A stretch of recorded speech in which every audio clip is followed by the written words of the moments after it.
The Wu-Tang Clan is not only the greatest rap crew of all time, but they're also one of the best musical groups of any genre. And I've decided to rank my 100 favorite Wu-Tang albums. My list will contain both group and solo studio albums by the 10 official members. This also includes side projects that have at least one of the 10 members as lyricists in that group. But there will be no Wu affiliate albums, as that would be an entirely different list. Same for compilations, mixtapes, and soundtracks. I'm also leaving out albums that are shorter than 25 minutes long, and I'm excluding anything released prior to 36 Chambers, as well as everything that was released after its 30th anniversary. Finally, there's no Once Upon a Time in Shaolin because I haven't heard that yet. Alright, it's time to bring the ruckus. I've ranked my top 100 Wu-Tang albums. Number 70. Hey yo, I'm back blowing dust off the vinyl. I got 12 more reasons to die, snap your spinal. Son, they contracted Killa with the promise of life. I hope you murder them DeLucas for killing your wife. Though not nearly as good as the original 12 Reasons to Die, which would be near impossible since that album is almost perfect, Part 2 is still a solid continuation of the legendary lore of Tony Starks and the Ghostface Killah. And one of the best upgrades here is the inclusion of mini verses by Raekwon. But if you take out the introduction and the interludes, then the total amount of music is much less than the already short 32-minute runtime. However, that just leaves me wanting a part 3 to complete the trilogy. Titted the Lucas down like the legend of Tone Stars. Tie breaks around his ankles, have him swimming with sharks. Dynamite they safe, looking for heirlooms. It's personal, I want the keys to the tombs. Number 69. Gotta stay on my feet, I can't slip. Remain focused cause these vultures are lurking, praying I don't win. But they can forget about it because I ran for this. Yeah, tears of sweat, devoting my life, I bled for this. Though the beats are far from groundbreaking, The Wild is still a solid album due to Raekwon's consistently great lyricism. And because of his timeless storytelling and naturally smooth flow, I expect that The Wild will hold up as time passes. The main reason it doesn't rank higher on my list is due to the absence of any other member of the clan. But one thing for sure is that Raekwon hasn't lost a step and is still one of the best of all time. And I can't wait to hear Cuban Links Part 3. From shooters in buildings to coops in the pavilions, play wealth, keep your health in your heart first. The belts that's been passed from the last car collisions and cracks. We was there rolling up, holding duffel bags, there's facts. Number 68. It's the sound of the slums, drama with drums. You pop shots with the corks, cause a problem for some. Got the whole city up, floating with the semi-tuck, roaming out of zone, and I'm known in the gritty cuts. At his best, the Rebel INS is one of the greatest to ever do it. At his worst, he's still one of the greatest. And I do like The Resident Patient, it's just my least favorite from his catalog of music. A lot of time in this album is given to Deck's house gang crew, which is admirable, but that does drag it down just a little bit. Plus, there's no RZA, but at least his influence can be heard throughout. This is especially apparent on the cinematic little story track, which begins with a shout out to the Abbot by perhaps his sharpest swordsman. Certified live, provide the dope side. Both coast slide, my vibe is so fly.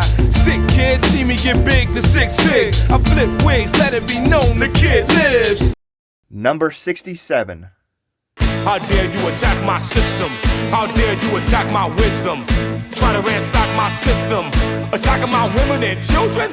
Keep in mind that the RZA released 3 short Bobby Digital albums within a 9-month time period. And if you were to combine those 3 into a single album, then that might have broken into my top 10. The Pit of Snakes was the second of the 3 to be released, and it's the best of the bunch. But it's only 7 songs, so this is about as high as a 29-minute album can rank. Regardless, I also recommend the Pit of Snakes graphic novel, as it's a fun companion piece to the album and contains an epic battle between Bobby Digital and the RZA. Unlimited bliss, alarm exists, a sun and star exists, the RZA raptor, he exists. Bobby Digital, do I exist? Or am I just a bunch of O's and ones, qubits and bits? Number 66.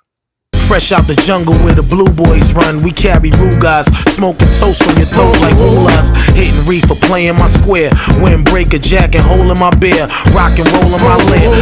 Meth, Ghost, and Ray were the main ones keeping the Wu flag flying high during this otherwise lackluster period for the clan, so it's fitting that those three would come together to kill it.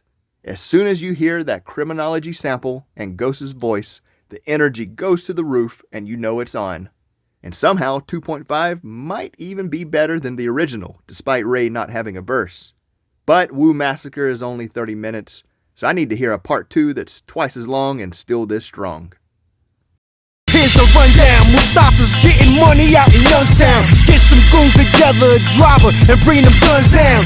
Heard he got his hands on some bricks, plus a few pounds. Him and some wild Haitians set up shop in the thru lounge. Number 65. It's another spine chiller. UG RZA, Masta Killa. I love how Made in Brooklyn begins with the next generation laying down verses. It raises my spirit every single time I start this album from the top. Then the next track keeps the good time going with a quintessential MF Doom reused beat. Soon after that, we get the always dynamic duo of Raekwon and Ghostface killing it on track 4. And not to be outdone, later we're blessed with a joint laced by both GZA and Deck. But my favorite song is Iron God Chamber, which features Younge, Meth, and RZA.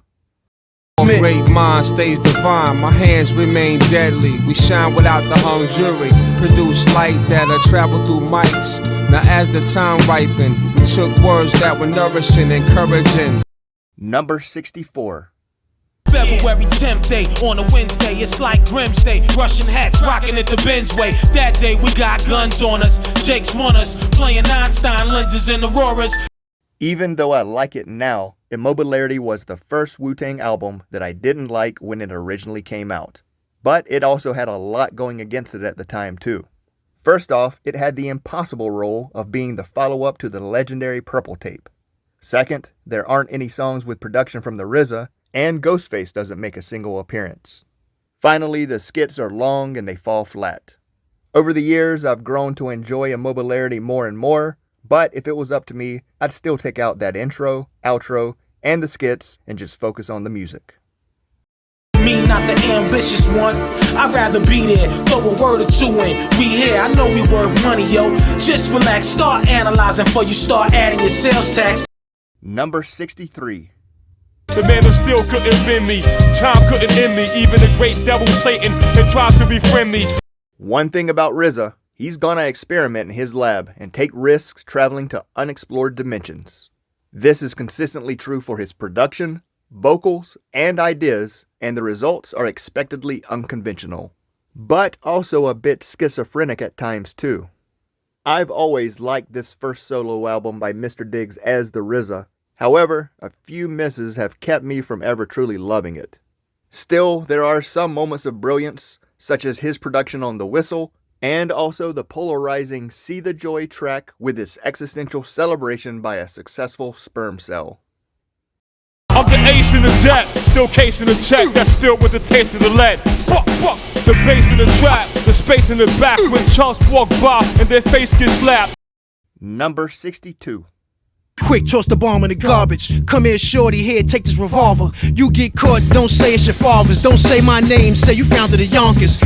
Because Set the Tone came out after Wu's 30th anniversary, this is the most recent GFK album on my list. And I absolutely love it.